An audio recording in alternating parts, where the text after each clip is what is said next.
السلام علیکم ورحمت الله وبرکاته. دوستانو په دغه ویډیو کې به زه نن تاسو ته دروښیم تاسو څنګه کولی شئ چې د فیسبوک سټوريانې پټې کړئ. یعنې ګورله ملګرو دغه سټوريانې دي اوس زه غواړم چې د یو چا سټوري پټه کړمه او د هغه کوم خپلې سټوريانې چاته ښکاره کوئ نو هغه به تاسو څنګه کوئ. په دغه ویډیو کې به زه تاسو دغه طریقه درښیم.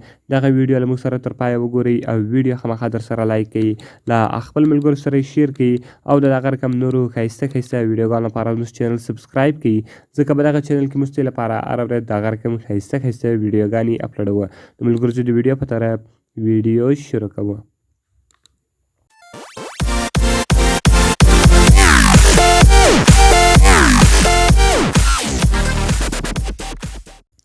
نو ملګرو ګوره تر ټولو مخکې تاسو په خپل موبایل کې فیسبوک خلاص کړئ. کله چې ملګرو تاسو فیسبوک خلاص کړئ د هغه رقم ګوره ملګرو اوس د یو چا سټوري دي تاسو غواړئ چې هغه پټې کړئ نو هغه به تاسو څنګه کوئ. نو ګوره ملګرو دغه ویډیو له موږ سره تر پایه وګورئ. اوس زه غواړم چې د خان زمان په نامه چې کومه آیډي ده زه غواړم چې دغه سټوريانې پټې کړمه او د هغه رقم کله چې تاسو په سټوري باندې دا رقم کلیک ونیسئ میوټ زمان به وي او د هغه رقم به دغه تاسو میوټ کړئ. کله چې ګوره ملګرو تاسو دغه میوټ کړئ هغه میوټ سو هغه سټوري پټه شوله. نو ګوره ملګرو اوس زه بېرته راځم خپلې سټوريانې پټوم. نو تاسو په دا درې ډاټ نښان باندې کلیک وکړئ او د هغه رقم بیا تاسو راسئ لاندې سیټینګ ته سیټینګ یعنې پریویسي په دې باندې به کلیک وکړئ او د هغه رقم بیا بېرته تاسو په سیټینګ باندې کلیک وکړئ.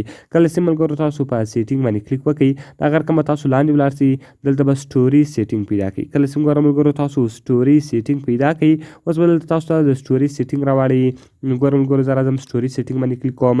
کله چې ملګرو تاسو په سټوري سیټینګ باندې کلیک وکړئ وایي سټوري پریویسي یعنې تاسو به اوله راسئ په دا سټوري پریویسي باندې به کلیک وکړئ. کله چې ګوره ملګرو تاسو په سټوري پریویسي باندې کلیک وکړئ وایي هو کین سی یور سټوریز تاسو سټوریانې چاته یعنې تاسو سټوریانې څوک کتلی شي.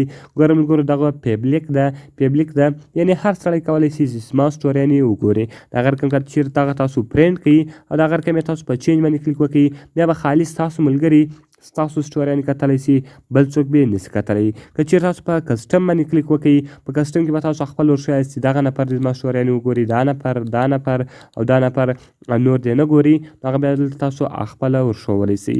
نو ګوره ملګرو زه اوس بېرته راځم په پبلیک باندې کلیک کوم چې زما سټوریانې دي هر سړی ګوري هغه دې په پبلیک باندې وي. نو ګوره ملګرو هغه اپډیټینګ روان ده او د هغه رقم شیرینګ آپشن یعنې تاسو کله یو شی شیروئ هغه تاسو څنګه شیرولی شئ. نو ګوره ملګرو دلته نور ټول هغه سیټینګونه دي د هغه رقم ګوره ملګرو کومې سټوریانې چې ما میوټ کړې ولې یعنې کوم نفر سټوریانې چې ما پټې کړې ولې ما زه غواړم چې د دغه سړي سټوریانې نه وګورم.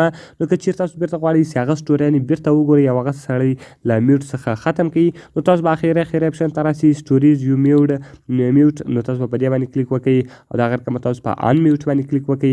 کله چې ملګرو تاسو په ان میوټ باندې کلیک وکړئ ګوره هغه ختم سولو نو اوس به تاسو بېرته وکولی شئ چې د دغه سړي سټوریانې وګورئ او تاسو خپلې سټوریانې هم دلته پټولی شئ. نو ملګرو ډېر ښایسته او خوندور سیټینګ ده باید ټول یې په خپل موبایل کې خامخا وکړئ او د خپل فیسبوک اکاونټ کې دا سیټینګ خامخا وکړئ. نو ملګرو کوم چېرې ویډیو خوښ شوي ویډیو خامخا در سره لایک کړئ له خپلو ملګرو سره یې شیر کړئ او د هغه رقم نورو ښایسته ښایسته ویډیوګانو لپاره زموږ چینل سبسکرایب کړئ ځکه په دغه چینل کې موږ لپاره هره ورځ د هغه رقم ښایسته ښایسته ویډیوګانې اپلوډوو. نو ملګرو که هره پوښتنه لرئ موږ ته لاندې په کمنټس کې ووایاست تر څو موږ هغه ویډیو ستاسو لپاره جوړ کړو. نو په دعاګانو کې مې یاد ساتئ ملاویږو په نورو ښایسته ښایسته ویډیوګانو کې. د خدای په امان.